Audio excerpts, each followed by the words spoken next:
जय हिंद दोस्तों, आज मैं आप लोगों के लिए लेकर आई हूँ आर्मी एग्जाम का टेक्निकल का मॉडल पेपर। फ्रेंड्स, आज हम सेकंड मॉडल पेपर सॉल्व करेंगे। इससे पहले हम फर्स्ट मॉडल पेपर टेक्निकल के लिए सॉल्व कर चुके हैं, जिसकी लिंक आपको डिस्क्रिप्शन में मिल जाएगी। आप चाहे तो वहाँ से भी उसे सॉल्व कर सकते हैं।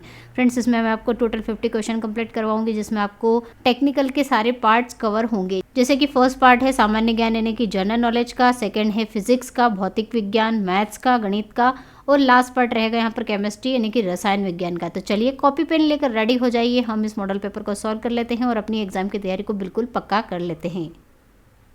लेकिन उससे पहले अगर आपने हमारे चैनल को सब्सक्राइब नहीं किया हो तो सब्सक्राइब कर लीजिए, ताकि आपको लेटेस्ट वीडियो की नोटिफिकेशन भी मिल सके। फर्स्ट पोर्शन है जनरल नॉलेज का। टेक्निकल में जनरल नॉलेज के 10 क्वेश्चन पूछे जाते हैं। तो फर्स्ट क्वेश्चन है फ्रेंड्स, यहाँ पे वर्ष 1919 में कौन सी दुर्भाग्यजनक घटना घटी थी?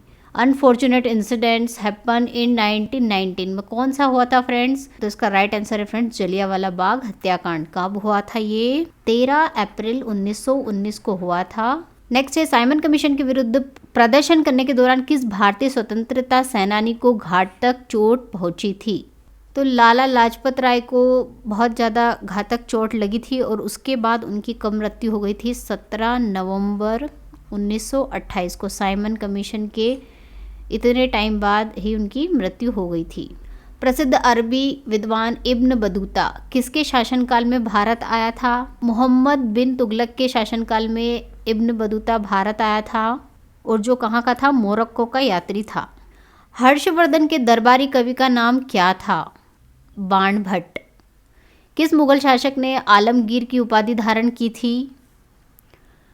औरंगजेब ने आलमगीर की उपाधि धारण की थी, जिसका अर्थ होता है विश्व विजेता। आलमगीर का मतलब होता है यहाँ पर विश्व विजेता।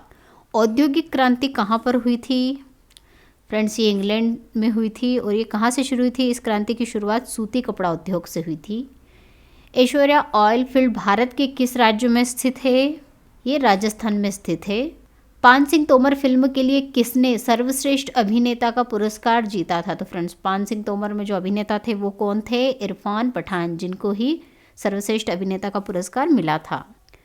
क्यू बॉल, ब्रेक शॉट, पुल टेबल, इनमें से किस खेल से जुड़े हुए हैं? तो फ्रेंड्स, ये सभी जो टर्म्स है वो किससे जुड़ी हुई हैं? बिलियर्ड्स से जुड़ी हुई है। तो बिलियर्ड्स क्या होता है? एक टेबल होती है जिस पर बहुत सारी बॉल्स होती है और एक स्टिक होती है जिसे क्यू कहते हैं, और एक वाइट बॉल होती है, एक ही वाइट बॉल होती है, बाकी ब्लैक और रेड कलर की बॉल्स होती है, और इस बॉल को कहते हैं क्यू बॉल। ठीक है, जो क्यू बॉल है ये एक वाइट बॉल होती है जिसे कहा जाता है। तो ये सारी जो टर्म है किससे जुड़ी हुई है? बिलियर्ड से। राज्यसभा का अध्यक्ष कौन होता है? उपराष्ट्रपति यानी कि वाइस प्रेसिडेंट होते हैं राज्यसभा का अध्यक्ष। धारा का मात्रक क्या है? The unit of current is ampere. घर में बिजली का बिल किसके आधार पर आता है? घर में बिजली का बिल वॉट के आधार पर आता है कि कितने वॉट की बिजली खर्च हुई है। ध्वनि को आँखों के रूप में प्रयोग करने वाला प्राणी कौन सा है? चमगादड़ है। ये क्या करता है? विशेष प्रकार की ध्वनि निकालता है, और जिस भी चीज़ को इसे देखना है या फिर भोजन के रूप में ग्रहण करना है, वहाँ से यह ध्वनि रिफ्लेक्ट होकर वापस इसके कानों तक आ जाती है, और इस तरह से ये अपना जो सोर्स है उसको ढूंढ लेता है। तो इस तरह से ये ध्वनि को आँखों के रूप में प्रयोग करता है। पराश्रवी तरंगों की आवृत्ति कितनी होती है? जो अल्ट्रासोनिक वेव्स होती है उनकी जो फ्रीक्वेंसी है फ्रेंड्स कितनी होती है? 20 किलोहर्ट्ज से अधिक होती है, जो सिर्फ डॉग, कैट और बैट यही सुन सकते हैं। इन तरंगों में से कौन सी ध्रुवित की जा सकती है? 2 तरह की तरंगे होती है, एक तो अनुप्रस्थ तरंगे होती है और एक अनुदैर्घ्य तरंगे होती है। तो अनुप्रस्थ तरंग जो होती है फ्रेंड्स उनको ध्रुवित किया जा सकता है, और अनुदैर्घ्य तरंगों को ध्रुवित नहीं किया जा सकता। तो अनुप्रस्थ तरंगों में कौन कौन सी तरंगे आती है? जो प्रकाश की तरंगे है वो किस में आती है? अनुप्रस्थ तरंग में आती है प्रकाश की किरणें। और अनुदैर्घ्य तरंगे कौन सी तरंगे होती है? ध्वनि की तरंगे जो होती है अनुदैर्घ्य तरंगे होती है। अब बात होती है कि ध्रुवण यानी कि ध्रुवण की क्रिया क्या होती है? तो जो अनुप्रस्थ तरंगे होती है उनमें जो कण होते हैं वो माध्यम के चारों ओर इस तरह से गति करते हैं, सभी दिशाओं में गति करते हैं। तो जब इन्हें एक निश्चित फिल्टर से गुजारा जाता है तो ये एक निश्चित दिशा में तरंग की जो दिशा है उस दिशा के लंबवत ये मूव करने लग जाते हैं, जब इन्हें एक विशेष प्रकार के लंबवत प्रिज्म से गुजारा जा सकता है। तो इस तरह से ये क्या की जा सकती है? इनकी दिशा को निश्चित किया जा सकता है। दैट मीन्स इन्हें ध्रुवित किया जा सकता है। और ये जो तरंगे होती है अनुदैर्घ्य तरंगे, इनमें जो कण होते हैं वो जो तरंगे होते हैं तरंगों की दिशा में ही मूव करते हैं, तो इसलिए इनको एक निश्चित दिशा में फिक्स नहीं किया जा सकता। ये इसी दिशा में ही मूव करते हुए निकल जाते हैं। इनकी दिशा को निश्चित नहीं किया जा सकता या फिर बदला नहीं जा सकता, इसलिए इनको ध्रुवित नहीं किया जा सकता है।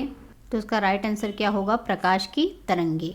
दो तरंगों की तीव्रताओं का अनुपात 9:25 है, उनके आयामों का अनुपात क्या होगा? तो फ्रेंड्स, जो तीव्रता का फॉर्मूला होता है आई से डिनोट किया जाता है, वो क्या होता है? a² cos square θ/2। यहाँ पर ये क्या होता है? पथांतर होता है, और इसे क्या कहते हैं? आयाम कहते हैं। तो इस तरह से इस फॉर्मूले से हम देख सकते हैं फ्रेंड्स कि जो तीव्रता है वो क्या है? आयाम के स्क्वायर के प्रोपोर्शनल है। ठीक है, तो हम इसको इस तरह से लिख सकते हैं कि I1/I2 is equal to A1/A2 का होल स्क्वायर। तो यहाँ पर ये क्या दिया है? तीव्रताओं का अनुपात। तो I1 और I2 का अनुपात हमें कितना दिया है? 9/25। और आयामों यानी A1 और A2 का जो अनुपात है वो आपसे पूछा है, स्क्वायर इधर ले जाएंगे तो अंडर रूट लग जाएगा। तो इस तरह से जो आयाम का अनुपात आएगा वो कितना आएगा? 3:5। अर्धचालक की चालकता 0 डिग्री केल्विन यानी कि 0 केल्विन ताप पर होती है। क्या होती है फ्रेंड्स? उसकी जो तीव्रता है वो 0 हो जाती है 0 केल्विन ताप पर। तांबा क्या होता है? प्रतिचुंबकीय होता है, अनुचुंबकीय, लौह चुंबकीय या फिर इनमें से कोई नहीं? तो फ्रेंड्स, तांबा क्या होता है? फेरोमैग्नेटिक यानी कि लौह चुंबकीय होता है, क्योंकि यह चुंबक के द्वारा आकर्षित होता है। श्रेणी क्रम में संयोजित समान मान के 4 प्रतिरोधों के समूह का जो तुल्य प्रतिरोध है वो 16 ओम है। तो प्रत्येक प्रतिरोध का मान क्या होगा? तो फ्रेंड, इस तरह से 4 प्रतिरोध दिए हैं जो कि एक दूसरे से श्रेणी क्रम में जुड़े हुए हैं। चारों समान है, इसलिए हम चारों को आर आर आर आर नाम दे देते हैं।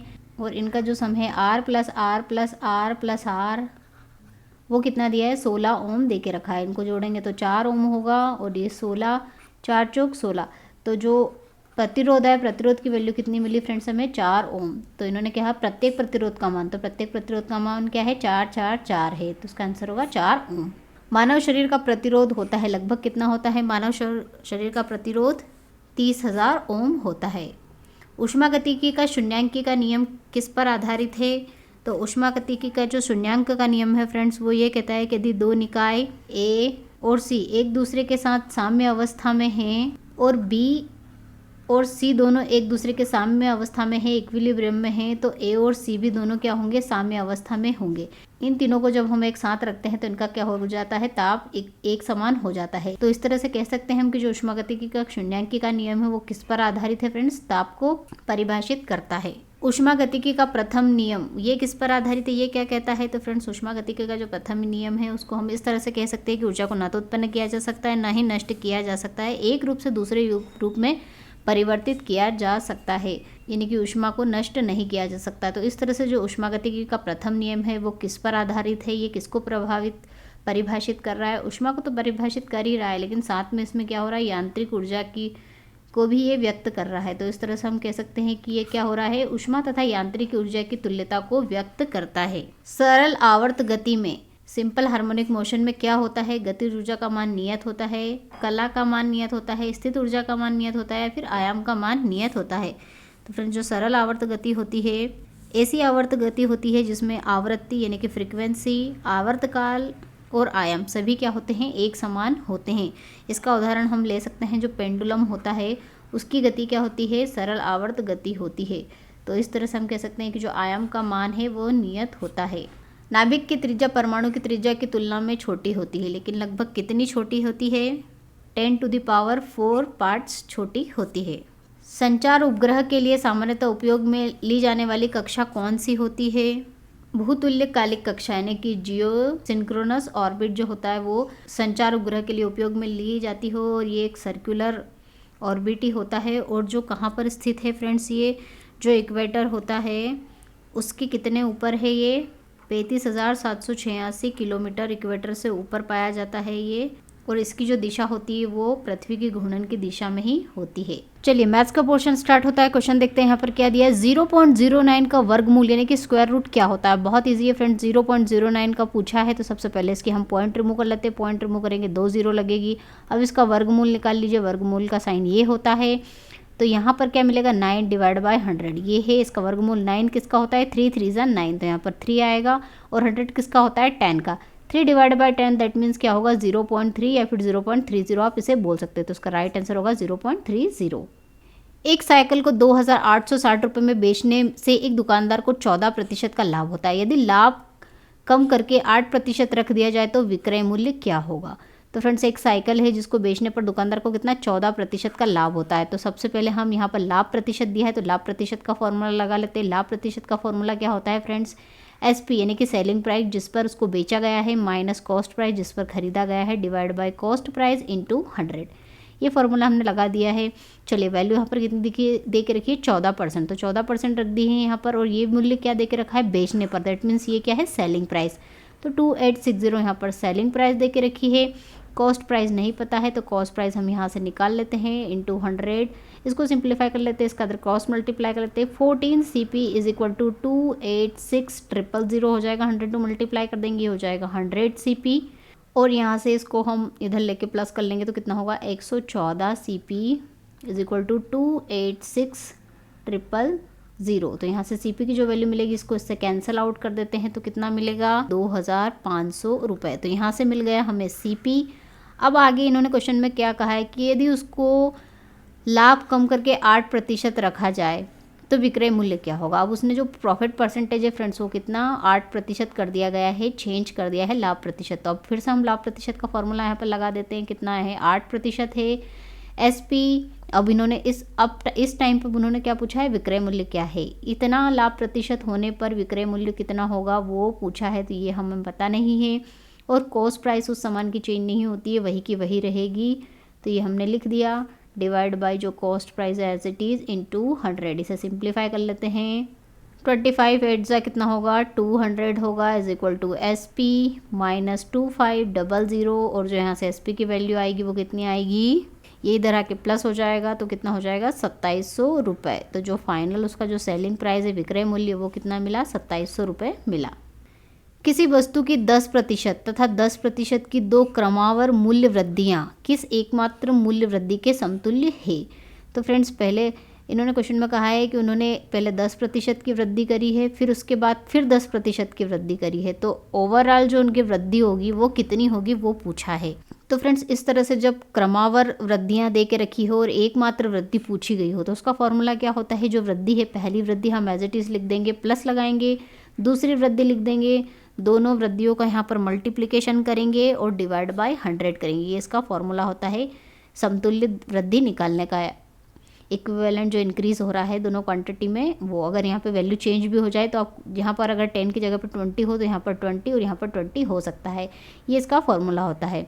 तो चलिए इसे सिंप्लीफाई कर लेते हैं। ये 10 ये प्लस 10 ये प्लस हो जाएगा कितना, ये यहाँ से ये दोनों ज़ीरो यहाँ से कैंसिल हो गई और यहाँ मिला कितना 1, ये हो जाएगा 10 प्लस 10 11, 11 प्लस 10 कितना होगा 21। तो जो इक्विवेलेंट इंक्रीज़ हुआ एकमात्र जो मूल्य वृद्धि मिली समतुल्य वाली वो कितनी मिली 21% मिली।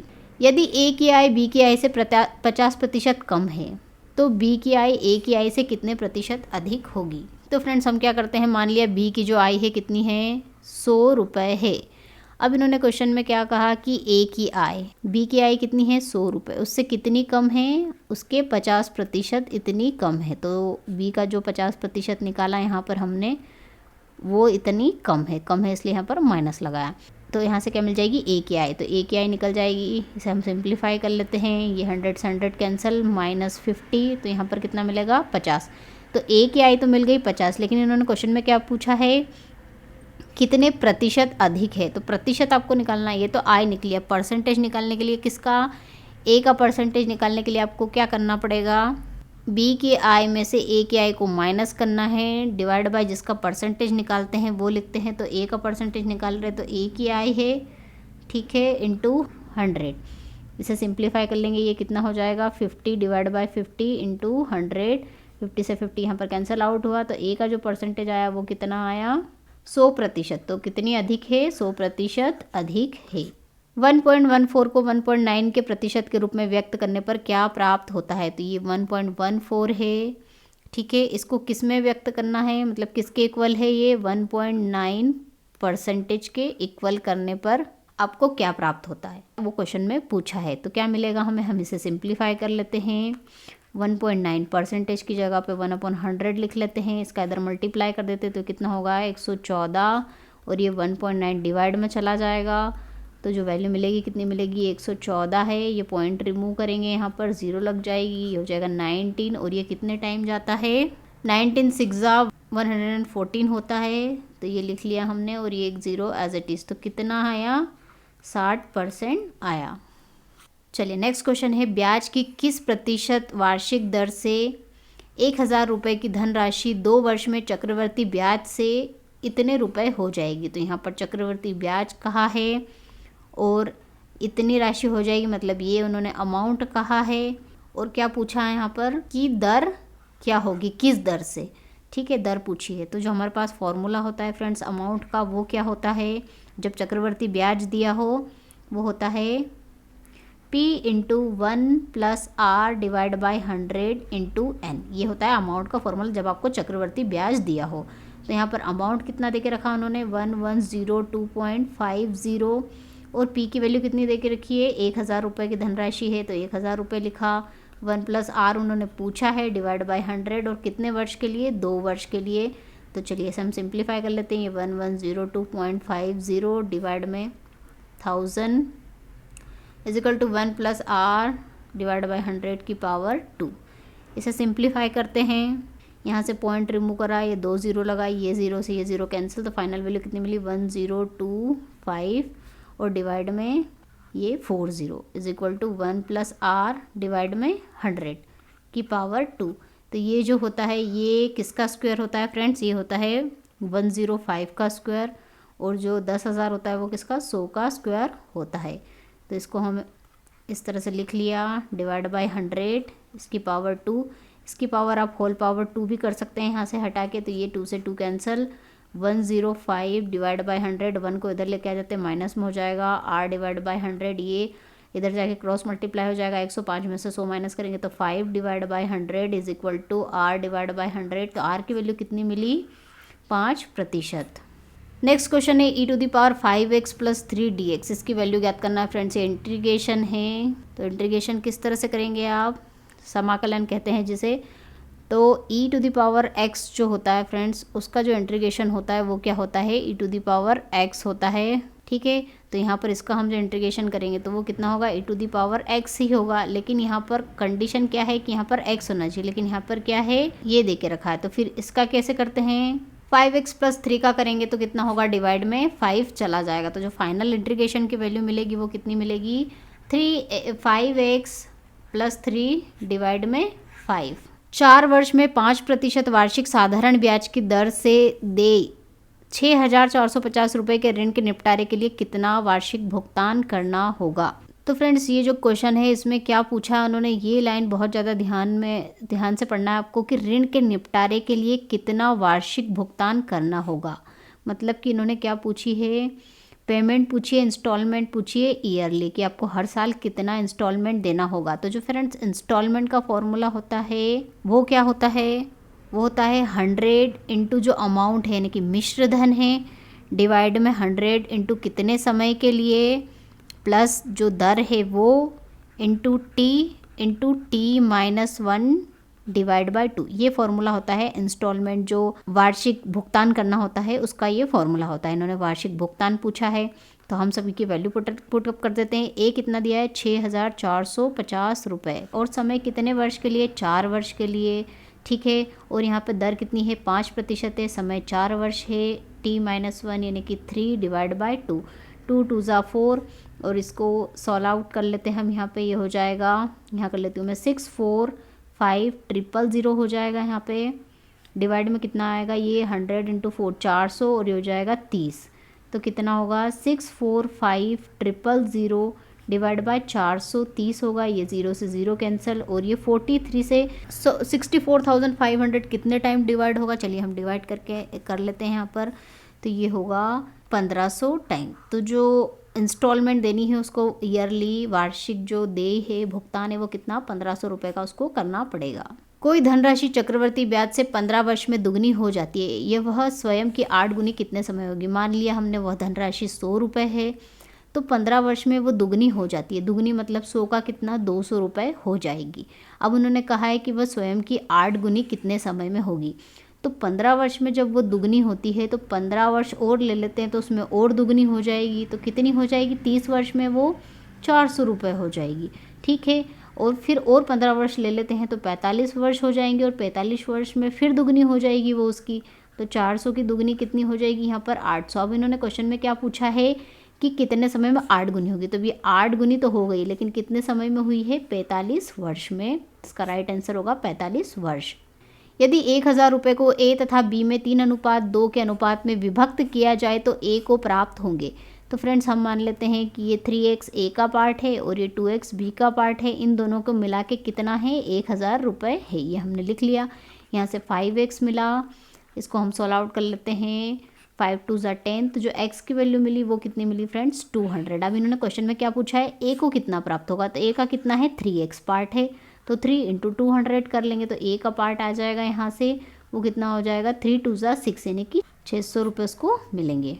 300 मीटर लंबी एक रेलगाड़ी ने रेलवे लाइन के साथ साथ रेलगाड़ी की ही दिशा में 3 किलोमीटर प्रति घंटे की चाल में से चलने किसी आदमी को 33 सेकंड में पार किया। तो रेलगाड़ी की चाल क्या है वो आपको बताना है। तो फ्रेंड्स यहाँ पे हमें रेलगाड़ी की चाल पूछी है, मतलब जब दो ऑब्जेक्ट एक साथ मूव करते हैं एक ही दिशा में या फिर अपोजिट दिशा में, तो उनके बीच की जो स्पीड होती है फ्रेंड्स उसको क्या कहा जाता है, रिलेटिव स्पीड कहा जाता है, रिलेटिव स्पीड कहते हैं। तो रिलेटिव स्पीड क्या होती है, ये दोनों कौन से डायरेक्शन में जा रहे हैं, रेलगाड़ी एक ही दिशा में। आदमी और रेलगाड़ी दोनों की दिशा क्या है, एक ही दिशा है। तो हम सबसे पहले तो माइनस लगा लेंगे, और रेलगाड़ी की जो चाल है वो हमें पता नहीं है, और आदमी की चाल इन्होंने कितनी दे के रखी है, 3 किलोमीटर पर और यहाँ पे दे रखा है। ठीक है, और रेलगाड़ी की चाल हमसे पूछी है। और जो रिलेटिव स्पीड है, अब रिलेटिव स्पीड क्या हो जाएगी, जो ट्रेन की रिलेटिव स्पीड है वो क्या होगी, यहाँ पर 300 डिवाइड बाय कितने टाइम में पार करा उसने, 33 सेकंड में। जब भी ट्रेन की स्पीड लेंथ दे के रखी हो तो स्पीड का फॉर्मूला क्या होता है, लेंथ डिवाइड बाय टाइम। तो वो हमने यहाँ पर ट्रेन की लेंथ लिखी और डिवाइड बाय टाइम कर दिया। ये ट्रेन की रिलेटिव स्पीड है, और ट्रेन की जो ओरिजिनल स्पीड है वो हमसे पूछी है, और यहाँ पे 3 हो जाएगा।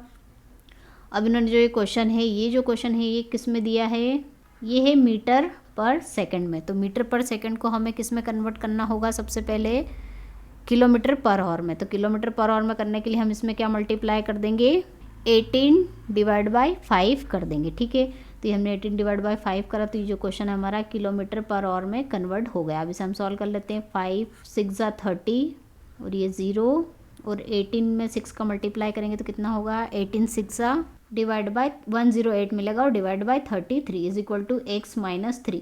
इसे और हम सिंप्लीफाई कर लेंगे, 3 1 ज़ा 3, 3 1 ज़ा 3, 3 3 ज़ा 9, 3 6 ज़ा 18 और ये 0। तो यहाँ पर जो मिलेगा कितना मिलेगा, 360 divide by 11 is equal to x minus 3। 3 को हम इधर लेके आ जाते हैं तो प्लस में हो जाएगा, तो 360 divide by 11 plus 3 is equal to x। तो जो ट्रेन की स्पीड है वो आपको मिल जाएगी। ये कितना होगा, 11 33, 360 में आप 33 को प्लस करेंगे तो कितना मिलेगा, 393 divide by 11 is equal to x। तो ये आपका आंसर हुआ है, लेकिन आंसर आपका यहाँ से कहीं भी मैच नहीं कर रहा है। तो इसको आप जब 11 से डिवाइड करेंगे फ्रेंड्स तो कितना मिलेगा, 11 3 ज़ा 33, और कितना मिला, यहाँ पर 6 कैरी मिला तो 63। अब 63 11 के टेबल में आता नहीं है, 5 टाइम जाएगा, और रिमाइंडर कितना मिलेगा हमें, यहाँ पर 8 मिलेगा। तो जो रिमाइंडर मिलता है उसको एज इट इज़ लिखेंगे, और यहाँ पर डिवाइड में 11 कर देंगे, और कितने टाइम डिवाइड हुआ है, 35 टाइम डिवाइड हुआ। तो जो वैल्यू मिली हमारे आंसर से मैच करती हुई वो कितनी मिली, 35:8 डिवाइड बाय 11। किसी परिवार में पिता माता की औसत आयु 35 वर्ष है, तो ये माता और ये पिता, इनकी जो औसत आयु है वो कितनी, 35 वर्ष है। हमने इस तरह से लिख लिए। अब बाद में कहा पिता माता और उनके एकमात्र पुत्र की औसत आयु, तो माता पिता और एकमात्र पुत्र की जो औसत आयु 3 हो जाएंगे, तो वो कितनी है, 27 वर्ष दे के रखिए। यहाँ से हम इनका सम निकाल सकते हैं, वो कितना होगा, 35 2 ज़ा कितना मिलेगा, यहाँ पर 70, और ये 70 आप यहाँ पर पुटअप कर दीजिए, 70 प्लस s और इस 3 का इसमें मल्टीप्लाई कर दीजिए, 27 3 ज़ा कितना होगा, 81, और 70 को उधर जाके माइनस कर दीजिए तो s की वैल्यू, सन की जो वैल्यू है वो मिल जाएगी, कितनी होगी, 81 में से 70 को माइनस करेंगे तो 11। तो जो बेटे की आयु पुत्र की आयु है वो कितनी है, 11 वर्ष है। दीवार के साथ लगी हुई सीढ़ी का उन्नयन यानी कि एलिवेशन जो कोण 60 डिग्री है, तो उसका निचला सिरा दीवार से कितनी दूर पर है, 7.5 मीटर है। तो सीढ़ी की लंबाई ज्ञात कीजिए। तो फ्रेंड्स इस तरह से ये दीवार है और यहाँ पर सीढ़ी लगी हुई है, थोड़ा टेढ़ा बन गया पर चलेगा। ये 60 डिग्री का कोण बनाती है, उन्नयन कोण, मतलब जो ये कोण बनता है इसे उन्नयन कोण एलिवेशन एंगल बोलते हैं। ये सीढ़ी है, सीढ़ी की लंबाई हमने L मान ली है और सीढ़ी ये दीवार है, दीवार से कितनी दूरी पर लगी हुई है सीढ़ी, 7.5 मीटर पर लगी हुई है। तो यहाँ से हमें किसकी वैल्यू, L की वैल्यू चाहिए। अब हमारे पास यहाँ पर आधार दे के रखा है और कर्ण भी है, और आधार बटे कर्ण किसकी वैल्यू होती है फ्रेंड्स, ये कॉस थीटा की। तो यहाँ पर आधार कितना है 7.5 है, कर्ण कितना है L है, और कॉस 60 डिग्री, क्योंकि थीटा की वैल्यू यहाँ पर 60 डिग्री दे के रखी है और कॉस 60 डिग्री की वैल्यू 1/2 होती है। अब इसे सिंप्लीफाई कर लीजिए, इसका इधर मल्टीप्लाई इसका इधर कर दीजिए। तो ये कितना हो जाएगा 7.5 में 2 का मल्टीप्लाई करेंगे तो कितना मिलेगा यहाँ पर 15, ठीक है। और ये L, तो जो कर्ण है या फिर उसकी सीढ़ी की लंबाई वो कितनी मिली, 15 मीटर। एक नियमित पंचभुज के भीतरी कोणों का योग कितना होगा। तो फ्रेंड्स इस तरह से एक पेंटागोन दे के रखा है जिसके 5 भुजाएं होती है और इसके जो इंटीरियर एंगल है उनका आपसे सम यानी कि योग पूछा है। तो फ्रेंड्स सबसे पहले तो जो एक्सटीरियर एंगल यानी कि जो बाहर वाले एंगल होते हैं उनका फॉर्मूला आपको याद होना चाहिए, वो कितना होता है 360 डिवाइड बाय n। तो ये जो बाहरी एंगल है इनकी वैल्यू का जो फॉर्मूला होता है वो होता है 360 डिवाइड बाय n। तो 360 मैंने लिखा, और यहाँ पर n क्या होता है फ्रेंड्स, n इस फॉर्मूले से आप पंचभुज के अलावा जितने भी हेक्सागोन या फिर चतुर्भुज किसी के भी एंगल पूछो तो आप निकाल सकते हो। तो यहाँ पर n क्या है, भुजाओं की संख्या, पंचभुज है तो कितनी भुजा है 5। इसको हम डिवाइड करेंगे, 5 7 ज़ा 35, 5 2 ज़ा 10, 72 डिग्री एक्सटीरियर एंगल मिला। अब इंटीरियर एंगल निकालने का फॉर्मूला ये होता है कि जो आंतरिक एंगल होते हैं, आंतरिक एंगल एक एंगल निकलेगा यहाँ से, उसका फॉर्मूला होता है 180 में से आप वो जो एंगल निकाला एक्सटीरियर एंगल उसको माइनस कर दीजिए। तो ये मैंने माइनस करा तो कितना मिला 108 डिग्री मिला। अब आपके पास एक्सटीरियर एंगल आ गया है, एक एंगल आ गया 108 डिग्री का। तो यहाँ पर कितने एंगल होते हैं पंचभुज में, 5 एंगल, तो इसमें 5 का गुणा कर दीजिए तो कितना मिल जाएगा 540। तो उनका योग कितना है 540। अगर एंगल पूछा हो तो 108 डिग्री और उनका योग पूछा है तो कितना 540। x divide by x plus 1, इसका आपको इंटीग्रेशन यानी कि समाकलन करना है। तो वो किस तरह से करेंगे फ्रेंड्स, तो इसको करने के लिए सबसे पहले हमें क्या करना पड़ेगा, ये जो ऊपर x है इसको हटाना पड़ेगा। तो इसको हटाने के लिए हम क्या करेंगे, इसमें एक बार प्लस कर देंगे 1 और एक बार इसमें से 1 माइनस कर देंगे, ठीक है। ये मैंने कर दिया और दोनों को सेपरेट कर लेते हैं। तो ये सेपरेट करेंगे तो कितना होगा x plus 1 divide by x plus 1 minus 1 upon x plus 1, क्योंकि हमारे पास जो ये डिवाइड वाली टर्म है इसका इंटीग्रेशन नहीं होता है, इसलिए हमें इसे सेपरेट करके अलग अलग करना पड़ेगा। ये टर्म कैंसिल हो गई, यहाँ पर मिला 1, यहाँ मिला 1 अपॉन x प्लस 1। अब इसका इंटीग्रेशन हम कर सकते हैं इजीली, क्योंकि जो 1 होता है उसका इंटीग्रेशन कितना होता है x होता है, और 1 अपॉन x का इंटीग्रेशन फ्रेंड कितना होता है log x होता है, ठीक है। और यहाँ पर इंटीग्रेशन का एक कांस्टेंट लगता है जिसे c कहते हैं, वो लगा दिया हमने। तो जो हमारा फाइनल आंसर मिला हमें कितना मिला x plus log x plus 1 plus C. लौ आयरन का प्रतीक है, सिंबल क्या है आयरन का फ्रेंड्स, Fe। किसी तत्व का परमाणु क्रमांक 17 है और उसका द्रव्यमान 36 है, तो उसके न्यूक्लियस में न्यूट्रॉनों की संख्या क्या होगी। तो कोई भी परमाणु क्रमांक जो नीचे लिखा होता है वो परमाणु क्रमांक है, मान लो ये हमने x मान लिया, और इसके जो ऊपर लिखा है वो द्रव्यमान होता है। तो यहाँ पर न्यूट्रॉनों की संख्या पूछी है। तो ये जो फ्रेंड्स नीचे लिखा होता है ये क्या होते हैं, नंबर ऑफ प्रोटॉन्स होते हैं, और ये number of proton plus neutron दोनों होते हैं। तो हम इसमें से इसको माइनस कर देते हैं तो हमें नंबर ऑफ न्यूट्रॉन मिल जाएंगे। तो ये 36 माइनस 17 करेंगे तो हमें कितना मिलेगा यहाँ से 19। तो नंबर ऑफ न्यूट्रॉन्स कितने हैं इसमें 19। एक तत्व जो सभी अम्लों के लिए सामान्य है वह है, क्या है, सभी एसिड्स के लिए जो नॉर्मल होता है एलिमेंट वो कौन सा होता है, हाइड्रोजन होता है। आधुनिक आवर्त सारणी में तत्वों के वर्गीकरण का आधार क्या है, परमाणु संख्या है, एटॉमिक नंबर। वनस्पति तेल क्या है, तो फ्रेंड्स वनस्पति तेल क्या है, असंतृप्त वसी अम्लों के ग्लिसराइड होते हैं ये। आकार बढ़ने पर आयनन विभव का मान क्या होता है, घटता है, डिक्रीज होता है। वायुमंडल में CO2 की बढ़ती हुई मात्रा का क्या प्रभाव दिखाई देता है, ग्रीन हाउस प्रभाव यानी कि हरित गृह प्रभाव CO2 के बढ़ने के कारण होता है। निम्नलिखित में से किसमें रासायनिक प्रतिक्रिया संभव है, MgSO4 प्लस Fe की अगर हम बात करें तो इसमें जो मैग्नीशियम है वो आयरन से रिप्लेस नहीं होगा, ये रॉन्ग हो जाएगी, क्योंकि जो मैग्नीशियम है वो आयरन से ज़्यादा रिएक्टिव, ज़्यादा प्रतिक्रियाशील है। इसके बजाय इक्वेशन ऐसी अगर होगी FeSO4 प्लस Mg, तो ये इक्वेशन पॉसिबल है। इसमें MgSO4 बनेगा और आयरन अलग हो जाएगा, ठीक है। ये इक्वेशन पॉसिबल है, ये पॉसिबल नहीं है। इसी तरह से ZnSO4 प्लस Fe को अगर हम देखें तो ये भी पॉसिबल नहीं है, क्योंकि Zn जो है जिंक है वो आयरन से ज़्यादा रिएक्टिव, ज़्यादा क्रियाशील है। तो इसमें भी FeSO4 प्लस Zn वाली इक्वेशन पॉसिबल है, न कि ये वाली। इसी तरह से MgSO4 प्लस Pb को अगर हम देखें तो ये इक्वेशन भी पॉसिबल नहीं है, क्योंकि जो मैग्नीशियम है वो Pb से ज़्यादा रिएक्टिव प्रतिक्रियाशील मेथड है। इसमें भी PbSO4 प्लस Mg ये पॉसिबल है, ये पॉसिबल नहीं है। और CuSO4 प्लस आयरन की रिएक्शन अगर देखें तो ये रिएक्शन बिल्कुल पॉसिबल है। इसमें FeSO4 बनेगा और जो कॉपर है वो रिड्यूस हो जाएगा, तो ये इक्वेशन पॉसिबल है। तो इसका राइट आंसर क्या होगा, CuSO4 प्लस आयरन वाली इक्वेशन पॉसिबल है। बकमिंस्टर फुलरीन किसका अपरूप है, किसका अपरूप है फ्रेंड्स, ये कार्बन का अपरूप है। तो फ्रेंड्स नेक्स्ट क्वेश्चन है यहाँ पे CH3CH2OH, ये क्या है, एक अल्कोहल है। ये कौन सा अल्कोहल है, इथाइल अल्कोहल है। और इथाइल अल्कोहल को क्षारीय KMnO4 प्लस ऊष्मा के साथ रिएक्ट करा के क्या बन रहा है, यहाँ पर एसिड बन रहा है। और ये कौन सा एसिड है, इथाइनिक एसिड बन रहा है। तो इस प्रतिक्रिया में पूछा है कि जो ये KMnO4 है ये किस तरह से कार्य कर रहा है। तो फ्रेंड्स जब ये अल्कोहल है और अल्कोहल से जब एसिड बनाना है हमें, तो इसमें क्या हो रहा है, एक हाइड्रोजन रिमूव हो रहा है, और हाइड्रोजन रिमूव होके इसमें क्या ऐड हो रहा है, एक ऑक्सीजन ऐड हो रहा है। तो जब हाइड्रोजन को रिमूव करना हो और ऑक्सीजन हमें ऐड करना हो, तो उसके लिए हमें क्या चाहिए होता है, एक ऑक्सीडाइजिंग एजेंट चाहिए होता है, ठीक है। तो यहाँ पे KMnO4 क्या कार्य कर रहा है, एक ऑक्सीडाइजिंग एजेंट का काम कर रहा है, ऑक्सीकरण कर्मक का काम कर रहा है, जो क्या कर रहा है, इस अल्कोहल को एसिड में कन्वर्ट कर रहा है। और इसमें क्या ऐड कर रहा है, इसमें क्या जोड़ रहा है, एक ऑक्सीजन जोड़ रहा है और हाइड्रोजन को हटा रहा है। तो फ्रेंड्स यहाँ पर हमारा जो टेक्निकल का सेकंड मॉडल पेपर है वो कंप्लीट होता है। और अगर आपको यहाँ पर वीडियो पसंद आया हो तो लाइक कीजिए, चैनल को सब्सक्राइब भी कर लीजिए, ताकि आपको आने वाले वीडियोस के नोटिफिकेशन भी मिल सके। मिलते हैं नेक्स्ट वीडियो में नेक्स्ट टॉपिक के साथ, तब तक के लिए जय हिंद, जय भारत, वंदे मातरम।